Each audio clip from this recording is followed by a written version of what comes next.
Do you care whether Russians helped elect Donald Trump? Michael, what I care most about are these steps that were taken to infringe upon my privacy illegally. So that has really been my main concern.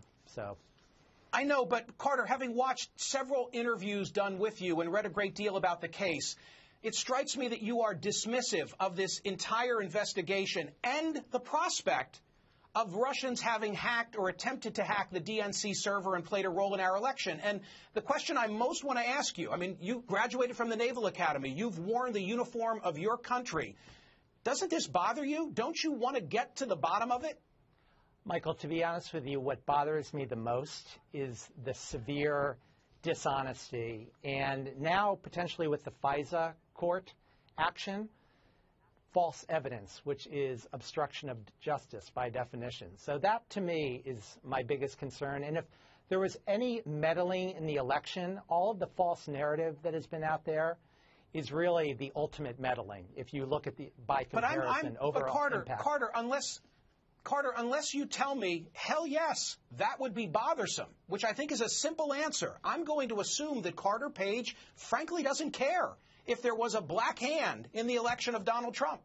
I care about the negative hands that were all over this thing. And all of the, you talk about propaganda and also meddling in the election. In each of those cases, there was significant steps that have hurt the Trump campaign last year and have continued to be a cloud over the new administration and really have had serious national security implications for the new administration and really put our nation at risk. That's the biggest concern, to be honest with you. Okay, and I would think, you know, it used to be that political dissent stopped at our borders. I would think that Carter Page would want it known. I mean, I know you have strong feelings about how you've been cast as public enemy number one, and there are things you want people to know.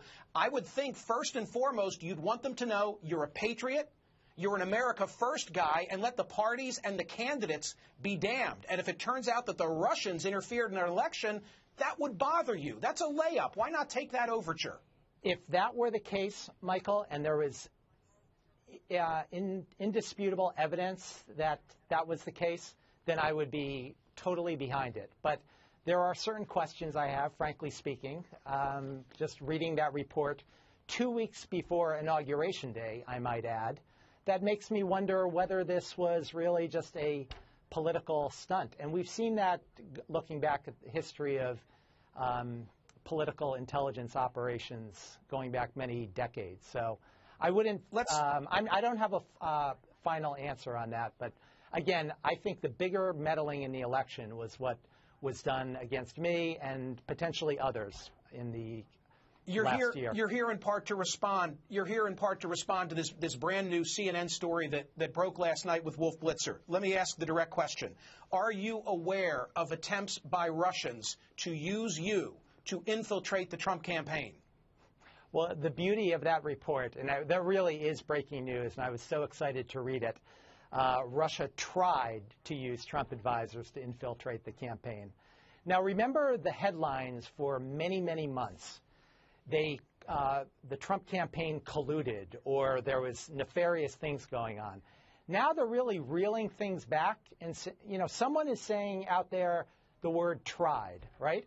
And I've certainly seen a lot of tries going back for much of the last year, trying to put in false narratives over many, many months. So there certainly were many tries, and I think the Dodgy dossier is the ultimate, at least from what we know thus far, the ultimate try and swing and a miss thus far.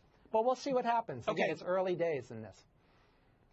Are you aware of their efforts at using you to get into the Trump campaign? That's my direct question. Nothing I was ever asked to do or no information I was ever asked for was anything beyond what you could see on CNN. There's great depth of reporting, great information. Nothing I ever talked about with any Russian official extends beyond that publicly available immaterial information, Michael. You surely have considered the idea that unwittingly you were used by the Russians. I imagine you've gone back and reviewed in your mind, your notes, etc., all of your contacts in the last 24 months. What of that possibility? Michael, the only unwitting element that I'm most concerned about is the unwitting media and the unwitting members of Congress that really took on this dodgy dossier and actually read it into the congressional record, and potentially members of the government last year that were using this as part of a domestic political intelligence operation. So that, to me, there's certainly a lot of unwitting actions that were done last year. So let's see how things come out as we get more evidence. Again, there's been plenty of leaking and lying, but we'll see how this all plays out. And look, you're presumed innocent of anything. You haven't been charged with anything.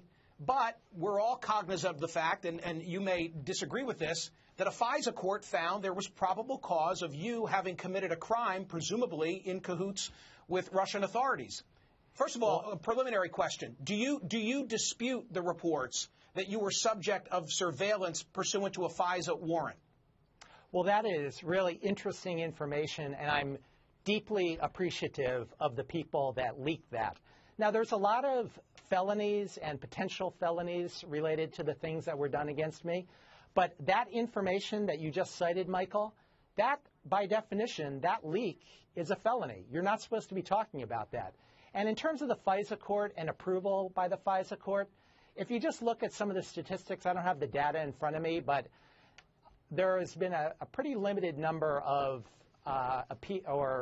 submissions to the FISA court which were rejected in the year 2016. And I think that data just came out. I don't have the numbers on the tip of my tongue, but there's quite a track record of approving most which comes through there.